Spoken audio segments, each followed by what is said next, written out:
हे everybody, welcome back to the new blog.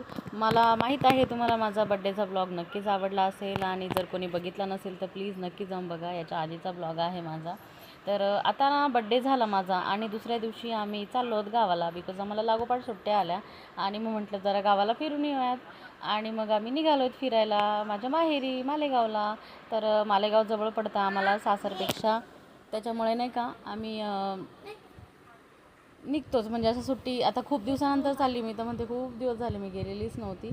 आता माझी एकटी गेलेली होती, बट स्पृहाचे पप्पा त्यांना सुट्ट्या नसल्यामुळे ते काय गेले नव्हते. म्हटलं चला भेटून येऊयात, मग ते पण चालले होते आमच्यासोबत. आणि मस्त गाडीवर, आणि मला ना बसच्या प्रवासापेक्षा असं स्वतःची गाडी असली ना, अशी टू व्हीलर का असे ना, पण मग त्यांना प्रवास आवडतो जरा.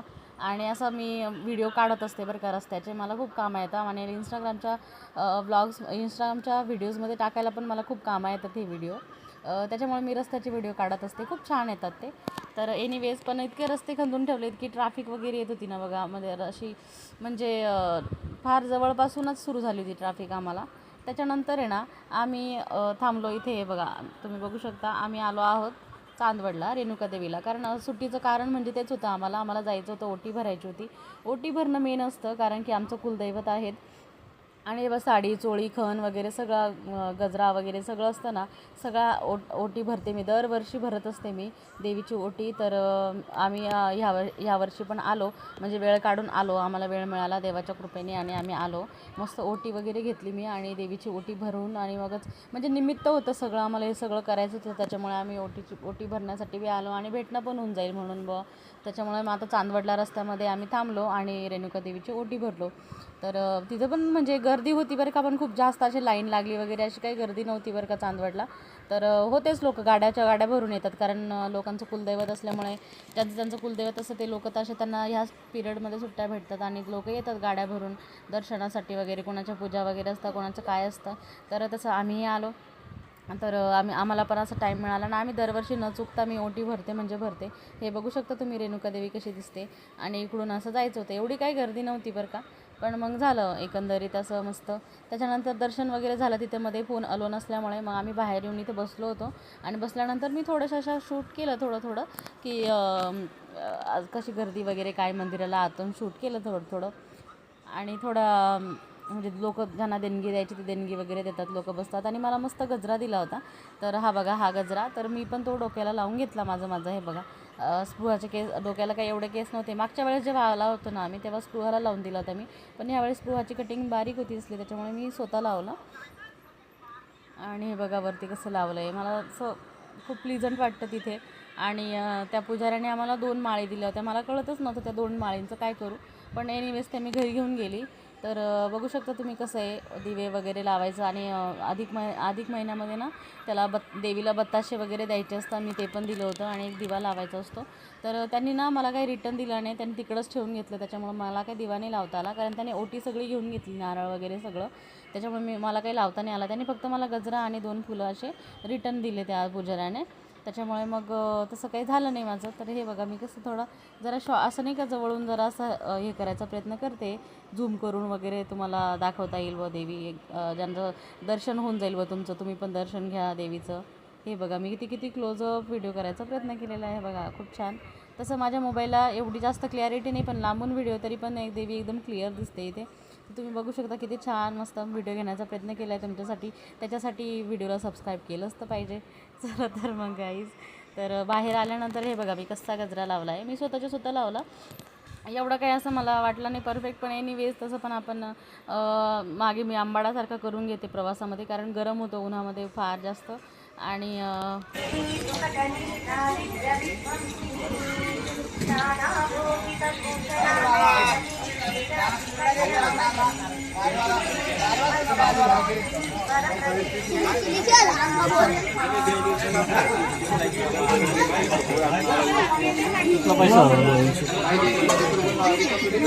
$150 आणि 30, 60, 70, 80.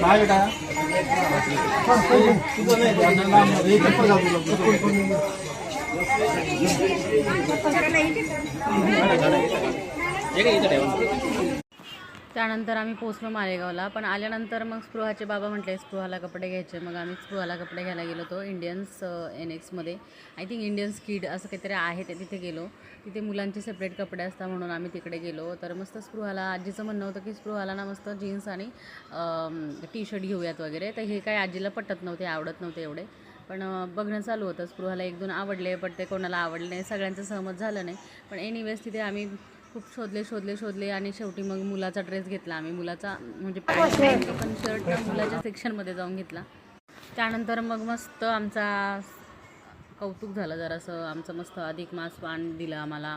म्हणजे आम्ही योगायोगाने आलोच, असं काय हे नव्हतं बरं का. तर आलो, मग म्हटलं आलेच आहे बॉ लेक जावे. तर मग मस्त आमचं अधिक मासाचं मस्तपैकी माझ्या आईवडिलांनी केलं थोडंफार आमचं. मग आम्हाला कपडे वगैरे घेतले, सगळं केलं आमचं. आणि हे बघा आमचा लूक होता, जे आम्ही असं साडी वगैरे घातली होती. मी मस्तपैकी स्पृहाच्या पप्पांनी कपडे घातले होते आणि मस्तपैकी मेकअप केला होता मी. ज्वेलरी माझ्या मम्मीचीच होती. माझी ज्वेलरी अशी गोल्डन होती, तर माझी मम्मी म्हटली की साडीला तुझी ही सूट होईल, म्हणून माझ्या मम्मीने तिची काढून दिली मला आणि ती ज्वेलरी मी घातली. मस्त असे गहूचे दाण्याचे होती. आणि हे बघा अशा प्रकारे मस्त त्यांनी आमचं केलं कौतुक. मस्तपैकी आमचं थोडं असं अधिक मासाचं आमचं व्यवस्थित पूजा वगैरे केली, कपडे घेतले, मला जोडवे वगैरे घेतले आणि खूप छान असं केलं आमचं सगळं. त्या योगायोगाने आलो, मग त्याच्यामुळे भेटायला आलो आणि करून टाकलं मग मस्तपैकी आमचं त्यांनी. आणि मी काय आता शॉर्ट घ्यायला काही विसरत नाही. आता मी चांगली प्रो ब्लॉगर बनायचा प्रयत्न होतो आहे माझा, कारण की मी एक पण चान्स सोडत नाही. जिथे कुठे रेकॉर्डिंग करायची गरज पडली की तिथे मी रेकॉर्ड केलंच पाहिजे. आता हा थोडासा मी त्यांच्याकडे मोबाईल दिल्यामुळे थोडासा हात वगैरे आला मध्ये. हे बघा मस्तपैकी पाय वगैरे धुतले स्पृहाचे, माझे पप्पांचे. एकदम छान अशा प्रकारे आमचा झाला धोंडा. हातात देताना नाही काढला, जाऊ दे. नाही का द्यायचे ना अजून ते फोटो काढून घ्यायचा.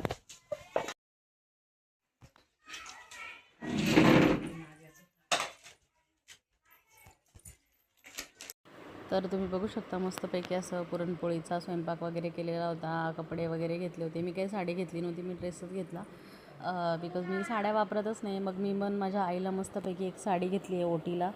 तर हे बघा त्यांनी मस्त आम्हाला करायला लावलं की तुम्ही असं येतानाचा एक व्हिडिओ घेऊयात, म्हणून मग तो पण व्हिडिओ घेतला आणि मग मी पण तो टाकला आहे तुम्हाला इथे ब्लॉगमध्ये. अशा प्रकारे आम्ही असं एंट्री घेतली घरामध्ये आणि आलो मस्त. मग पूजेला बसलो वगैरे असं करण्यासाठी. जरा ते तुम्हाला मला याला भेटूनच जाईल, तुम्हाला इंस्टाग्रामला माझे व्हिडिओ दिसतीलच. एनिवेज तर मस्तपैकी आता आम्ही बसलो छानपैकी. स्पृहाला मस्त छोटासा ठेवलेलं होतं मम्मीने चौरंग, छोटासा तो गणपती बाप्पाचा चौरंग, त्याच्यावर स्पृहा बसली होती मस्तपैकी. मला तर माझा मेकअपच फार आवडत होता. एनिवेज तर चला बघा, ही बघा मी माझ्या आईसाठी बांगड्या आणल्या आणि साडी घेतली मस्तपैकी. महागडी साडी चांगली घेतली होती मी, तिला फार आवडली. आणि अशा प्रकारे मस्तपैकी माझ्या आईची अशी ओटी भरली. दागिना नाही घेतला, सॉरी, ती डबी वेगळी आहे. तर मस्तपैकी जेवण करतो आहे आम्ही आणि असं शूट केलं. थोडंफार झालं माझं, सगळं व्यवस्थित झालं आणि निघून. ही आहे मम्मीची ओटी जी मी भरली आहे. टिकल्या मी 2-4 मम्मीने एकच ठेवली वाटतं टिकलीचं पाकिट. त्याच्यानंतर हे स्पृहाचे कपडे, जीन्स आणि शर्ट, हे माझे कपडे, हे स्पृहाच्या पप्पांचे कपडे. तर हे बघा मस्तपैकी पुरणपोळी, सार, भात, मांडे, कुरडी, पापडं, भजे, मस्तपैकी असं छान स्वयंपाक झालेला होता आणि मस्तपैकी आम्ही जेवण केलं. तर पुरणपोळी ॲक्च्युली ती खूप मोठी असते, ती सगळ्या एकट्याला जात नसते, ती अर्धीच खात असतं. कोणीही नॉर्मल व्यक्ती अर्धीच पोळी खातं. एखाद्याचा स्टॅमिना जास्त असला तरच तो एक पोळी खाऊ शकतो, खूप मोठी असल्यामुळे. आणि हे बघा मस्त आमरस आणि पुरणपोळी मला तर फार आवडते. गोड जरा आहे, जरा गोडाचं हे, पण मग मस्तपैकी अशा प्रकारे झालं जेवण. त्याच्यानंतर मस्तपैकी असं टॉवेल टोपी देऊन जावयाचं काय म्हणतात ना, मान सन्मान झाला. आणि त्याच्यानंतर बघा आम्ही कपडे घालून बसलो आहे. हे आहे आमचे कपडे, अशा प्रकारे घेतले. हे एव्हरीवन, तर आता आम्ही रिटर्न आलो आहोत घरी आमच्या आणि स्पृहाची करतो आहे प्रॅक्टिस. स्पृहाची स्केटिंगचा क्लास आज सुट्टी होती आणि आम्ही न्यू जॉईन केलं आहे. आम्हाला काय माहीत नव्हतं, तर आम्ही तिला घेऊन गेलो. मग तिथं गेल्यावर कळालं की तिला सुट्टी आहे आज क्लासला. मग तसाच तिचा गेटअप केलेला होता. आम्ही तिला आता तशीच प्रॅक्टिस करतो आहे आमच्या घराच्या टेरेसवरती. तर हे बघा तुम्ही बघू शकता, आजूबाजूचं वातावरण खूप छान आहे, खूप मस्त आहे. Look at her, how she is doing. कुछ नहीं होता पानी से. Take a turn from there. Catch me. इकडे बघ समोर, मला बघ, मला कॅच करायचं आहे ना.